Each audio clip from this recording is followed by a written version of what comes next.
Assalamualaikum warahmatullahi wabarakatuh.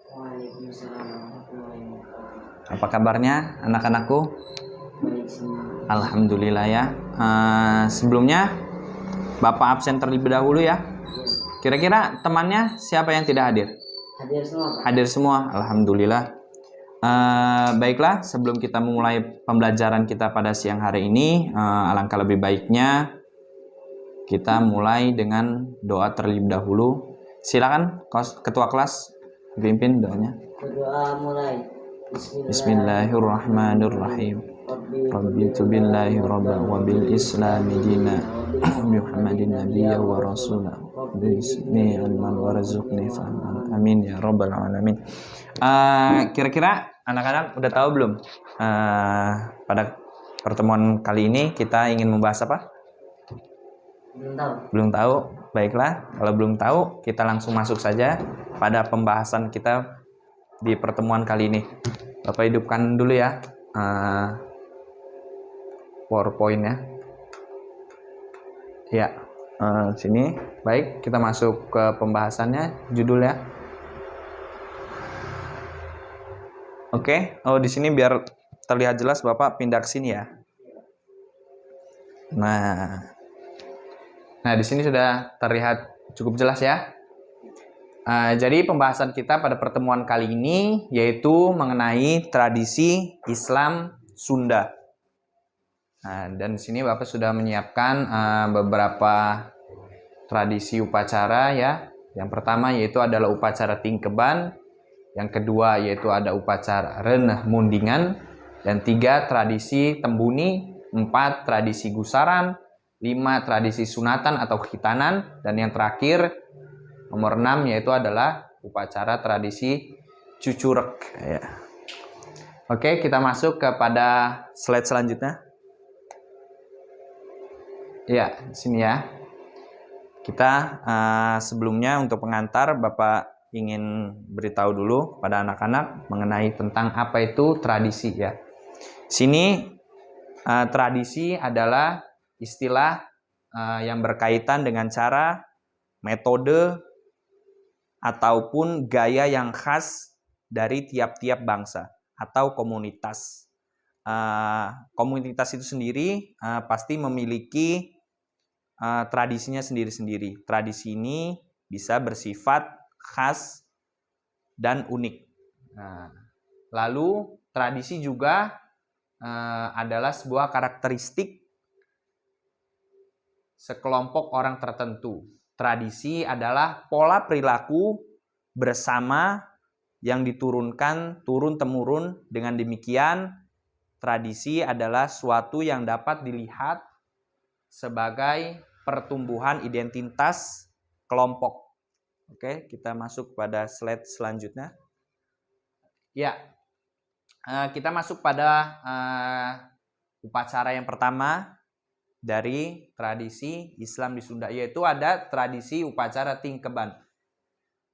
Upacara ini diselenggarakan pada saat ibu yang sedang hamil dengan masa kandungan 7 bulan. Tingkeban sendiri berasal dari kata tingkep yang artinya penutup atau tutup ya.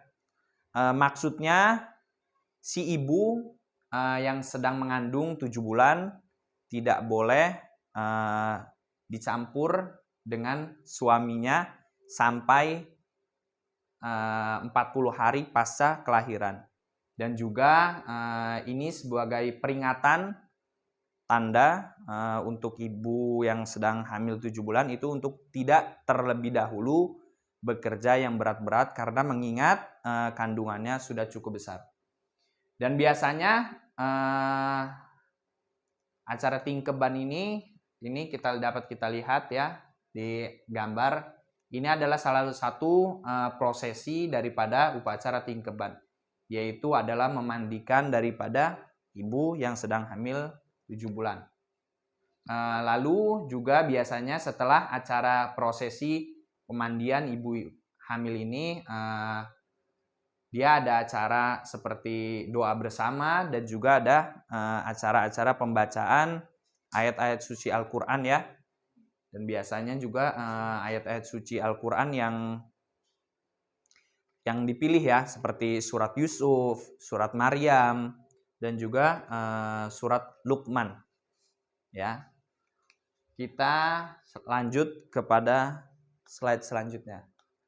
Ini, ya, yang kedua yaitu ada upacara Reneh Mundingen.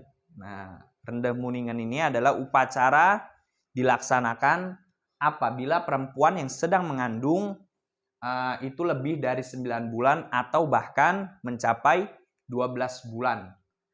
Tetapi dia belum melahirkan ya.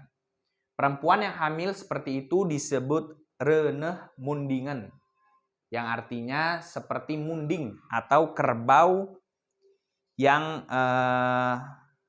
belum melahirkan ya. Upacara ini diselenggarakan agar perempuan yang hamil tua itu segera melahirkan dan jangan sampai seperti kerbau. Karena kerbau sendiri itu pasca hamilnya mencapai 12 bulan ya. Dan juga agar terhindar dari sesuatu yang membahayakan. Nah, untuk upacara Reneh Mundingen ini adapun salah satu agendanya yaitu adalah si ibu diajak berkeliling untuk mengitari kandang kerbau. Namun apabila di suatu daerah itu tidak ada kandang kerbau, si ibu bisa digantikan mengelilingi rumahnya sebanyak 7 kali. Dan juga setelah acara Mundingen ini akan diadakan acara doa bersama memohon untuk keselamatan agar si ibu disegerakan dan dipermudah prosesi kelahirannya. Oke, selanjutnya kita masuk kepada slide yang ketiga ya. Nah, di sini ada tradisi tembuni. Nah, tradisi tembuni atau plasenta dipandang sebagai saudara bayi sehingga tidak boleh dibuang sembarangan. Yakni harus diadakan upacara dalam waktu penguburannya ya. Biasanya tradisi tembuni ini ya, ari-ari ya. Ari-ari. Biasanya dia dimasukkan ke dalam kendi untuk prosesinya, lalu dibersihkan, dimasukkan ke kendi, lalu diberi sedikit garam, asam, gula merah, lalu ditutup memakai kain putih yang telah diberi udara melalui bambu kecil. Lalu oleh seorang paraji ya, dapat dilihat. Paraji itu ini ya, seperti tetua adat ya, kalau di daerah pedesaan, tetua adat yang biasanya memimpin acara-acara tradisi-tradisi ya. Dan selain dikubur, plasenta atau ari-ari ini juga bisa dihanyutkan di sungai. Lalu sang paraji tersebut setelah acara itu diadakan juga pembacaan doa, sholawat, dan menyampaikan hadiah atau bertawasul kepada Syekh Abdul Qadir Al-Jailani dan para ahli kubur ya, seperti leluhur-leluhurnya yang sudah meninggal mendahuluinya ya. Oke, kita selanjutnya ke slide selanjutnya, yaitu ada tradisi gusaran. Jadi tradisi gusaran adalah tradisi meratakan gigi perempuan dengan alat khusus ya. Jadi maksud upacara ini adalah agar gigi si anak itu terlihat rapih dan cantik ya. Tambah cantik. Upacara gusaran sendiri dilaksanakan apabila anak perempuan sudah berusia 7 tahun. Jalannya upacara anak perempuan setelah dirias duduk di antara para undangan dan selanjutnya dibacakan doa dan juga sholawat kepada Nabi Muhammad SAW. Kemudian indung berang. Indung berang ini sama seperti paraji ya. Dia juga seperti ketua adat yang biasa memimpin upacara-upacara tradisi ya, yaitu melaksanakan gusaran terhadap anak perempuan. Nah, di sini juga ada gambar prosesi daripada gusaran itu sendiri ya. Dapat dilihat ada semacam alat yang dimasukkan ke dalam rongga mulut si anak untuk meratakan gusi-gusinya ya, agar terlihat cantik. Nah, setelah selesai, si perempuan dibawa ke tangga rumah untuk disawer ya. Disawer, bisa juga dinasihati melalui syair-syair lagu. Tentunya pada tradisi ini syair-syair lagunya merupakan syair-syair lagu berbahasa Sunda. Karena ini sudah ada alkulturasi. Lalu usai disawer, acara dilanjutkan dengan makan-makan bersama oleh para masyarakat yang hadir dalam acara ini. Dan tradisi gusaran sendiri biasanya dapat dilanjutkan dengan penindikan pada daun telinga si anak ya, untuk memasang anting-anting agar terlihat lebih cantik lagi. Oke, kita masuk pada slide selanjutnya, yaitu tradisi sunatan dan khitanan. Nah, kalau yang tadi itu tradisinya pada perempuan, sekarang sunatan pada laki-laki. Tapi perempuan juga ada yang disunat ya. Kegiatan ini dilakukan dengan maksud agar alat vital anak bersih dari najis ya. Anak yang telah menjalani upacara sunat dianggap telah melaksanakan salah satu daripada syarat utama sebagai seorang muslim. Upacara sunatan anak perempuan diselenggarakan pada waktu masih kecil supaya anak itu sendiri tidak merasa malu.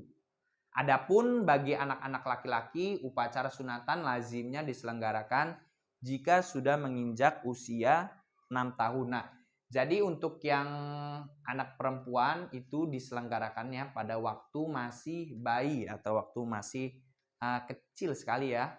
Namun adapun anak lelakinya yaitu biasanya dilakukan pada usia 6, bahkan ada yang umurnya 7 tahun ya.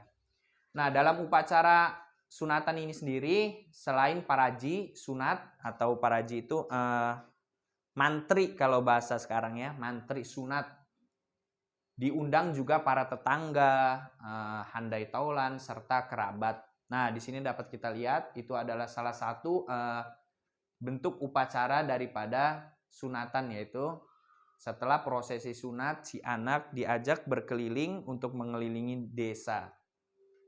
Dan juga biasanya setelah acara sunatan ini ya, setelah ada acara makan bersama, dan biasanya sebelum para tetangga handai tolan pulang, itu biasanya tradisinya mereka memberikan hadiah kepada si anak agar dia lupa akan rasa sakitnya.